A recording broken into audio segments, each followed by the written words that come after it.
Minteryo, usa ka dapit nga daw makahadlok, daw makalilisa. Tungod sa reason nga ang tanan nga ni Adria mga patay. Usa ka dapit nga diin mingaw kaayo. Daghan sa mga tao nagtuo nga kini na mga patay aduna pay kapasidad ug mabuhat aron sa pagpanghadlok sa tao. Apan aduna ako'y isugilon kanimo. Nasayod ka ba na ang minteryo ug bisan asa pa man nga minteryo ug ang tanan nga lubnganan aduna unyay dako nga event ang magapanghitabo sa mga dapit nga susama niya. Kini unya mahitabo sa adlaw sa pagbalik sa Ginoo. Nasayod ba kamo nga ang pulong sa Ginoo nag-ingon? Sa unang Tesalonica kapitulo 4 versikulo 13 ngadto na sa 17.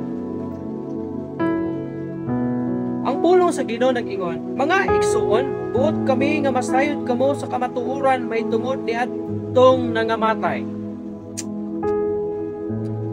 Aron dili kamo mag-uol sama sa mga tao nga walay paglaom. Kita nagtuo nga si Jesus namatay ug nabanhaw. Busa tungod kang Hesus banhawon ug dad-on sa Dios uban kaniya kadtong nangamatay nga nagtuo kang Hesus. Mga higala, ang event na may tabuon niya sa adlaw sa pagpamanhaw o sa adlaw sa pagbalik sa Ginoo o sa rapture, ang tanan nga nangamatay, ang tanan nga ani-ani ining pansyon o sa nagkayalaing mga minteryo o lubnganan, pagabanhawon sila sa Ginoo. Take note, kadtong nagtuo kang Hesus ni atong buhi pa sila pagabanhawon ni Jesucristo sa adlaw unya sa pagpamanhaw o sa adlaw sa pagbalik sa Ginoo. Inigtingog unya sa trumpeta ug inigmando sa arkanghel diha sa kalangitan. Ang tanan nga nagtuo kang Ginoo Jesucristo mga ukab kanang tanan. Ug unya musugat sila sa Ginoo. Padayonon nato. Ang pagdulunan sa Ginoo nga gitudlo namo kaninyo mao kini. Kita nga mga buhi pa inigbalik sa Ginoo dili maguna niadtong nangamatay na. Kita na mga buhi pa dili kita maguna niadtong nangamatay. Na adunay pagtuo kang Kristo. Kung ikaw maabtan inigbalik sa Ginoo nga buhi nga adunay pagtuo kang Hesukristo, pagasakgawon usab ikaw, apan ikaw kita na mga buhi nga adunay pagtuo kang Kristo, magsunod kita sa mga patay nga misugat sa Ginoo. Padayonon nato. Unya mabati ang singgit sa pagbando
sa yung balay?